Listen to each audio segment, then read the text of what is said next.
All right, so let's tackle Blue and Green, the famous composition by Miles Davis on probably the best-selling jazz album of all time, Kind of Blue, recorded in 1959.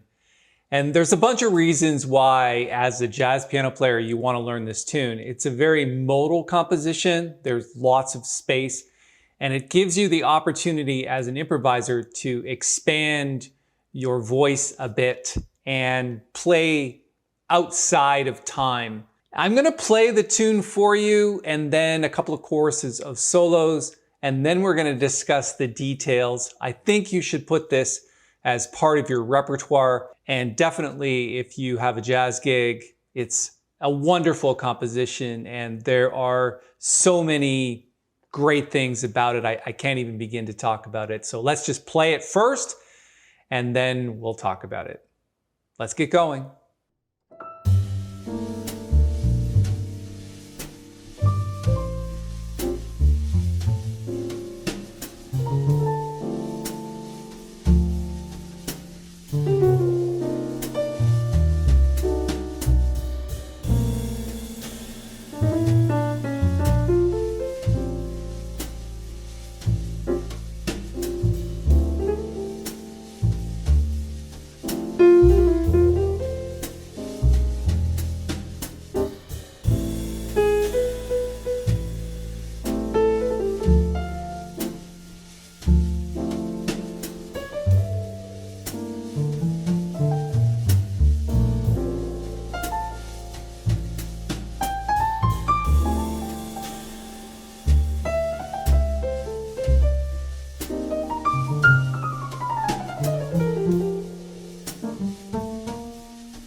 Okay, so the first thing that you're going to notice about Blue and Green is that it's a 10-bar song.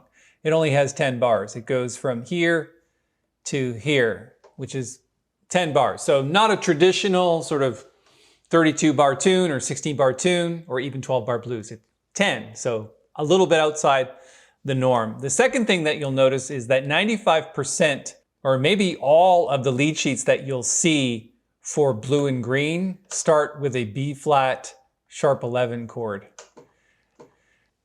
I'm not sure whether that's the actual way that it was written, but I can tell you that's not what they play on the album Kind of Blue.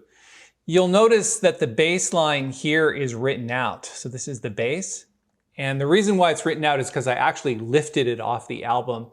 And I'm going to give you this backing track so that you can practice with it. It's a really good idea to practice. It's Paul Chambers on bass, and I've written it out as close as I can figure for what he's written. It's a little bit off the beat here and there, but I think you'll get the idea. And the chords that go by, obviously, we're looking at probably one chord, sometimes two per bar. So lots of space, lots of time. It's quarter note equals 60. So those are the main things that you need to see right off the bat is you're starting on G minor 6 chord and then moving pretty much in the key of G minor and also in the key of D minor.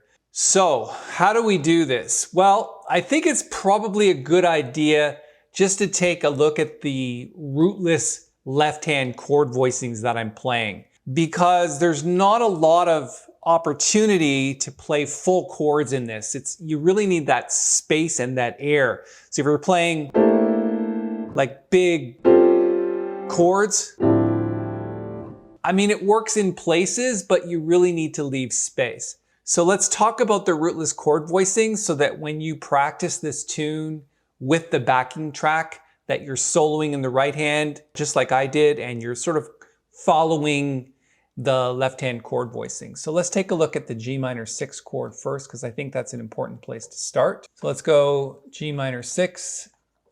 And in the left hand, what I'm doing is I'm playing an A B flat, and I think, yeah, it's in the key of C, even though it's mostly in the key of B flat, but the key signature is C.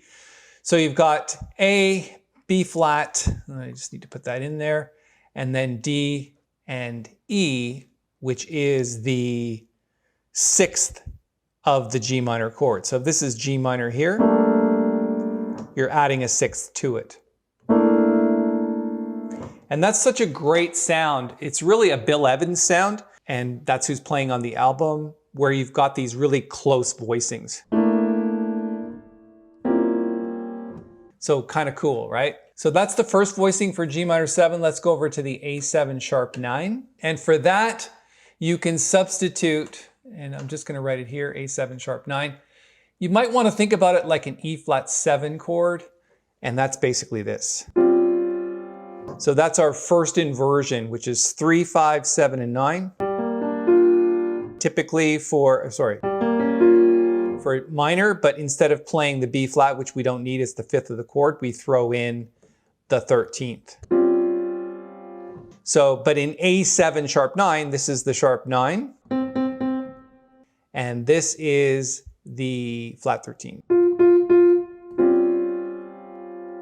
So it's a cool sounding chord. So from G minor 6th to A7 sharp 9.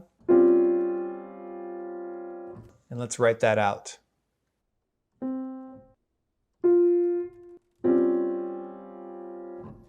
Okay, and then it moves on to D minor 9th. I'm not going to write that chord out. You can play that any way you like, but essentially, if you want a rootless voicing, one of the ones that I actually like, so maybe I will write it out. If it's D minor 9, I like this voicing because it's another sort of close voicing where you've got this minor 2nd in the left hand. So you've got E and F and C. That's a voicing I use a lot. It's such a lovely sounding chord. Throw the 5th in there if you want, but I find it takes away from the airiness of it.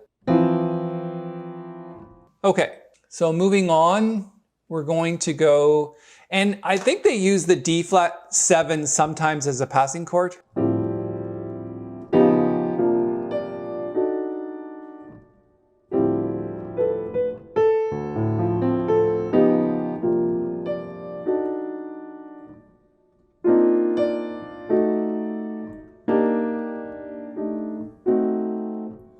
I play a couple of different voicings there for the C minor 7th to F7. I think it's important to point that out. So we're going C minor 7th to F7 flat 9. So on the left hand, I think you can use your standard 3rd inversion C minor 7th chord, which is B flat, D, E flat, and G, like this. And then when you get to the F7 sharp 9, I really like this voicing because it's got the D in the melody. So what you have here is you've got your diminished chord, which is E flat, And I'm going to write it in both hands here. So you've got E flat, G flat, and A. And we're going to throw in a D there, which is the 13th. And then in the melody, same note, D, like this. And I often play the D with the left hand. So that's where you've got octaves on the outside and then your chord on the inside. And I definitely played that during the recording. In the next video, we're going to continue on with the different voicings for this particular tune. We're halfway through now. We've really only got another, I think, 6 bars. We've been through 4 bars, another 6, and then you'll get it. So we only do these videos 10 to 12 minutes. So let's continue in the next video. If you like this one, give it a thumbs up and maybe think about subscribing to the channel. Thanks for hanging out with me.